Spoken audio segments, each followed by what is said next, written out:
नमस्कार साथियों, Ram campus YouTube channel पे आप सभी का स्वागत है।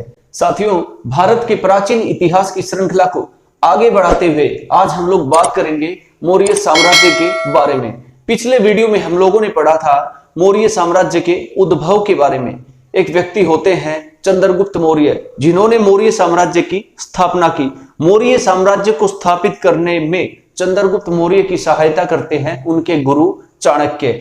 आज के वीडियो में हम लोग बात करेंगे चंद्रगुप्त मौर्य के उत्तराधिकारी के बारे में। चंद्रगुप्त मौर्य जिनकी मृत्यु हो जाती है 298 ईसा पूर्व में, उनके बाद उनके स्थान पे जो उत्तराधिकारी बनता है उनका नाम है बिंदुसार। चंद्रगुप्त मौर्य का उत्तराधिकारी बनता है उनका पुत्र बिंदुसार। तो आज के वीडियो में हम लोग बात करेंगे बिंदुसार के बारे में। भारतीय इतिहास की जितनी किताबें होती हैं उन किताबों में बिंदुसार के बारे में बहुत कम बातें लिखी मिलती हैं। आज के वीडियो में हम लोग बात करेंगे बिंदुसार के जीवन से संबंधित। साथियों, शुरुआत करते हैं आज के वीडियो की। चंद्रगुप्त मौर्य का उत्तराधिकारी बिंदुसार हुआ। उनका जन्म 320 ईसा पूर्व में पाटलिपुत्र में हुआ। उनकी माता का नाम दुर्धरा था। चंद्रगुप्त मौर्य का उत्तराधिकारी उनका पुत्र बिंदुसार बनता है। बिंदुसार का जन्म 320 ईसा पूर्व में पाटलिपुत्र में होता है। उनकी माता का नाम दुर्धरा था और उनके पिता का नाम तो हमने देखा चंद्रगुप्त मौर्य था। साथियों, ये दुर्धरा होती है ना, ये घनानंद की पुत्री थी। घनानंद की पुत्री।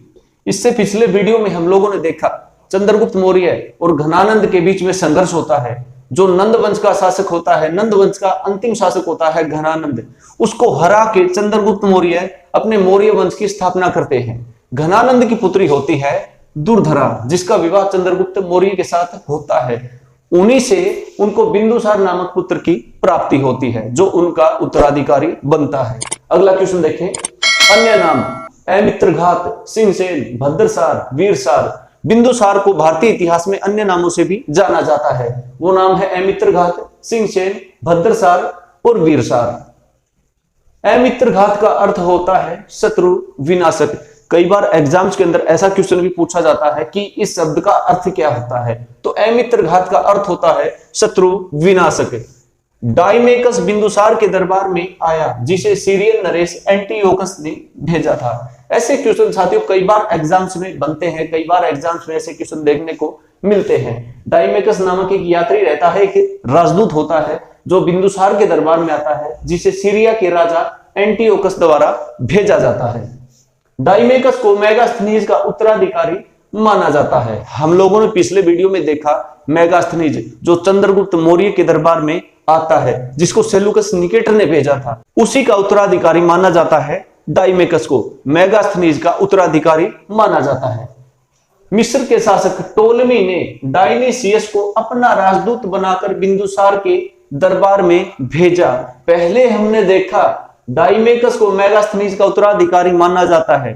डाइमेकस को भेजा जाता है सीरिया के राजा एंटीओकस द्वारा बिंदुसार के दरबार में, और एक मिस्र के शासक टोलमी के द्वारा, जिसका नाम था डायनीसियस, उसको अपना राजदूत बना के बिंदुसार के दरबार में भेजता है मिस्र का राजा टोलमी। अगली बात देखें। बिंदुसार को इतिहास में महान पिता का पुत्र व महान पुत्र का पिता कहा जाता है।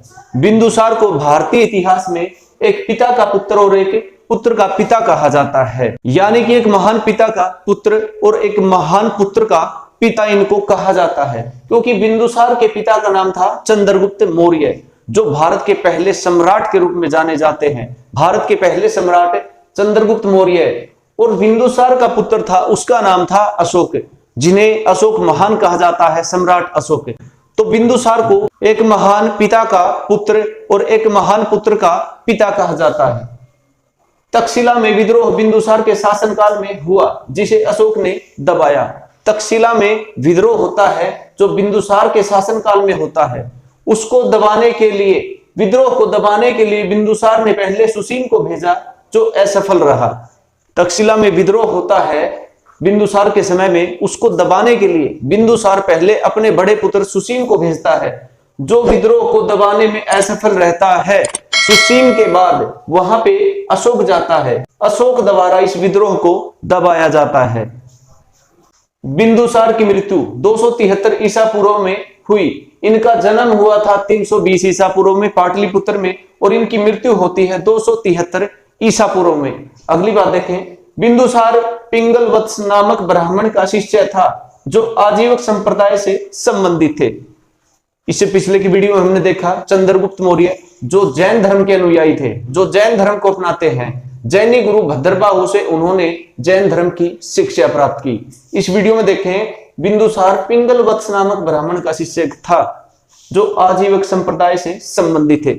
अगर इस विषय में क्वेश्चन पूछा जाता है कि बिंदुसार किस धर्म के अनुयायी थे, तो ये आजीवक संप्रदाय के, आजीवक धर्म के अनुयायी थे।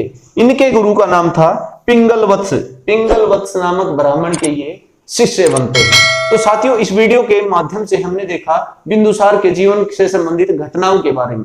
चंद्रगुप्त मौर्य के बाद जो उनका उत्तराधिकारी बनता है, उनका पुत्र बिंदुसार, उनके जीवन से संबंधित हर एक बात हम लोगों ने इस वीडियो में देख ली है। साथियों, आशा करता हूं कि छोटा सा वीडियो आप लोगों को पसंद आया होगा और आने वाले एग्जाम्स के अंदर आप लोगों के लिए हेल्पफुल रहेगा। साथियों, सभी से मेरा अनुरोध है कि जो भी साथी मेरे चैनल के ऊपर वीडियो पहली बार देख रहे हैं, उनसे मेरा अनुरोध है कि मेरे चैनल को सब्सक्राइब कर ले और बेल आइकन को प्रेस कर ले, ताकि मेरे चैनल पे आने वाली हर एक वीडियो आप लोगों तक जल्द से जल्द पहुंच सके। साथियों, इसी के साथ मैं आपसे विदा चाहूंगा। नमस्कार, धन्यवाद, आपका दिन शुभ रहे।